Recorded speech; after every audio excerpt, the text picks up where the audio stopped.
More on this, Lieutenant Colonel Ralph Peters, Fox News strategic analyst. Good to see you, sir.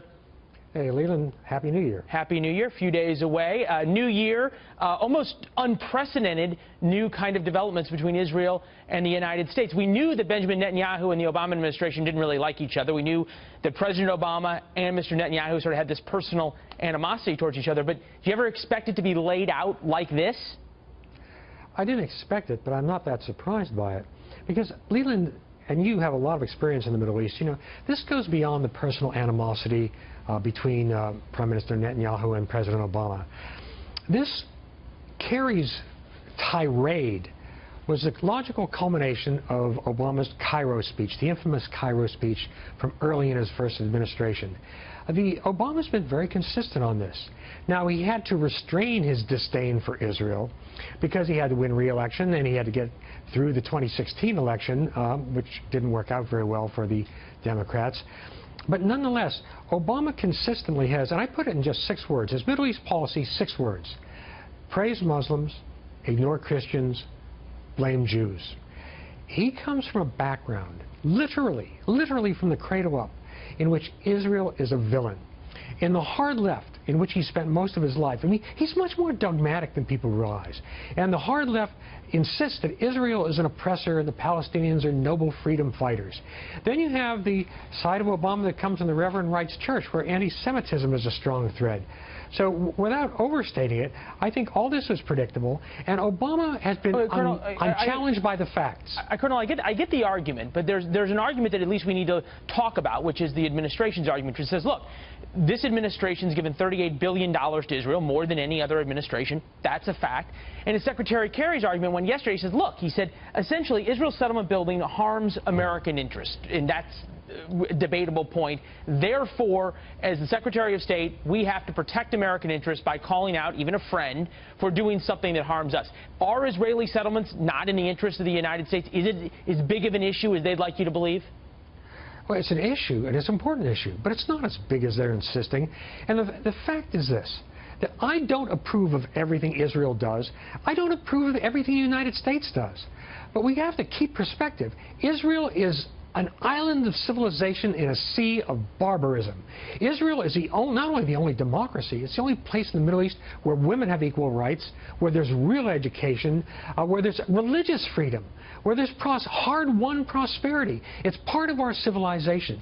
And the Palestinians have had chance after chance from 1948 through 56, 67, 73, and again and again and again, it has been Palestinian intransigence that has prevented a two-state solution. And now, frankly, Leland, I don't think there's going to be a two-state solution or a three-state solution.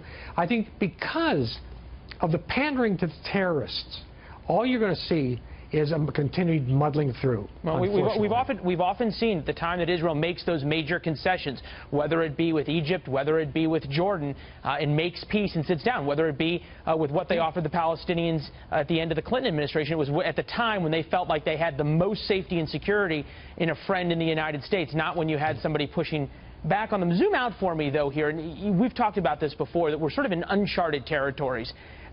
We have a Democratic administration abandoning Israel, our closest ally in the Middle East. We have a Republican administration that is incoming that's now cozying up, really, to Vladimir Putin and the Russians. President-elect Trump saying this about Russian hacking. I think we ought to get on with our lives. I think that computers have complicated lives very greatly. The whole, age of computer has made it where nobody knows exactly what's going on. Knowing you got to feel like you're in the twilight zone. Yeah, I do, because we do know, without doubt, not only that the Russians did it, we know which Russians did it, which desks they were sitting at. And, President Trump, he's got a lot of good initiatives going. I'm rooting for him. He's our president. He's going to be our president. But he's got to decide whether he's going to defend America or defend Vladimir Putin. He can't go on cozying up to and making excuses for Vladimir Putin, who hates America viscerally and is our enemy, not because we choose Putin as an enemy. Why do you think that? Do you think that President-elect Trump doesn't see that, doesn't care, thinks he can make a friend out of Vladimir Putin? Where is this disconnect between folks like you and the President-elect on Russia? Well, I think the basic disconnect is that President Trump has not been interested in foreign policy, except when it has to do with business affairs. He doesn't have a background in it. And he doesn't understand the long history of Russia. He doesn't know Russians. And he certainly doesn't know Vladimir Putin. And Leland, my concern is simply this. Vladimir Putin has merely humiliated 2 U.S. presidents in a row. Now he has a third U.S. president who he believes he can manipulate. And if, you know, God knows, I want Trump to be a success. I want America to be a success. But Putin is our enemy. As you point out, 2 U.S. presidents sort of felt the same way, that they could make nice and, as George W. Bush say, see into the soul of Vladimir Putin. That didn't work out so well for any of them, or Barack Obama's reset. Colonel Peters, appreciate your time, sir. Always a good chat. Thank you, Leland. Thanks.